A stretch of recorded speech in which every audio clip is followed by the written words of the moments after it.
Thank you, Cathaoirleach, and thank you, Minister, for being here this afternoon. Can I just say, just to loan some support, I suppose, to Senator Norris in the fact that I think it's not out of delaying the bill he called for quorum, but out of respect of the importance of the bill, that he felt that there should be people here to engage in the debate. I'd like to welcome the bill. Thank you, Senator. No problem. I'd like to welcome the bill. Doesn't matter. He has form.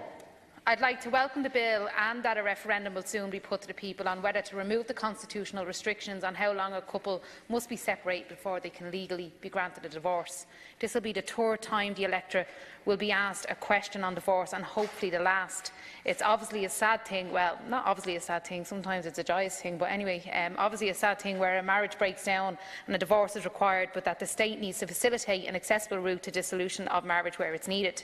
The civil aspects of a marriage are a very significant legal and binding contract, and people need to be able to enter and leave these contracts to ensure the emotional and familial stress and burden that the breakdown of a marriage can have on individuals and those close to them is eased, and that the state is not unnecessarily adding to the distress of our citizens.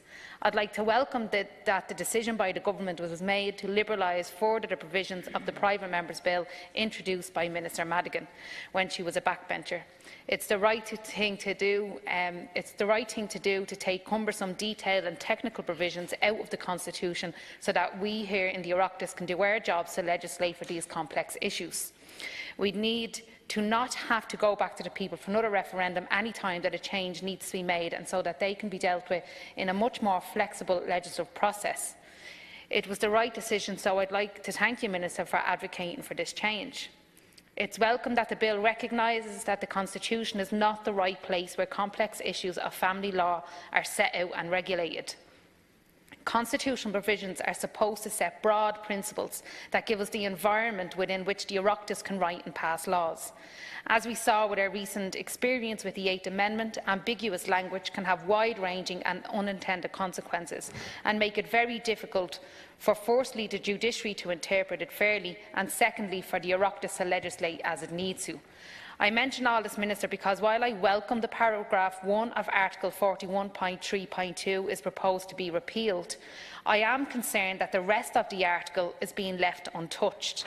As you will be aware, the remaining provisions are paragraph 2, which reads, "For a divorce to be granted when, quote, there is no reasonable prospect of a reconciliation between the spouses," unquote. And paragraph 3, which reads that, quote, "Such provisions as the court considers proper, having regard to the circumstances, exists or will be made for the spouses and children, or either or both of them and any other person prescribed by the law," unquote. Essentially, those provisions require that a judge must firstly be satisfied that the couple are not going to reconcile, and that secondly, proper financial provision has been made for spouses, dependents and children before he or she will be granted a divorce. This is obviously a high legal bar to meet, and while I'm not making a judgment now on their own merits, I'm just raising my concern that they will be remaining in the Constitution.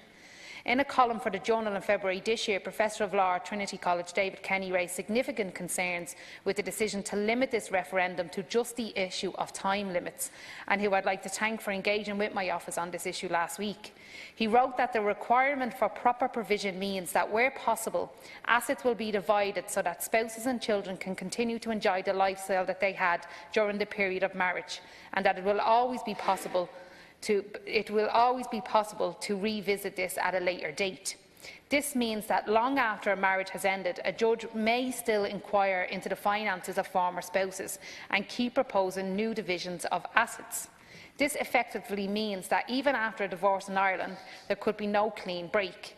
Again, I'm not making a judgment on the merits of the provision at this stage. I haven't been able to do enough of my own research, and I'm just querying whether this complex provision should remain in the Constitution or whether it should be dealt with in legislation.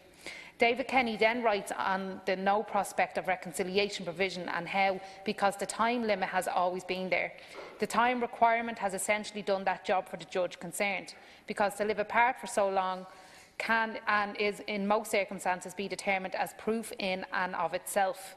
However, once the time limit is presumably removed, a judge may feel the need to inquire into the reconciliation prospects more actively and vigorously. Maybe they'll need more detail on the reason for the breakdown and the circumstances thereof, greatly increasing the distress of the individuals involved, but also potentially moving us to a new situation where, although Ireland currently has a system of no-fault divorce, i.e. you don't need a specific reason to get a divorce, this could change in the future. Again, Minister, I'm not making a judgment on the merits of these provisions themselves at this stage. I'm just asking the question as to whether they should be remaining in the Constitution or whether they should be taken out and dealt with in legislation.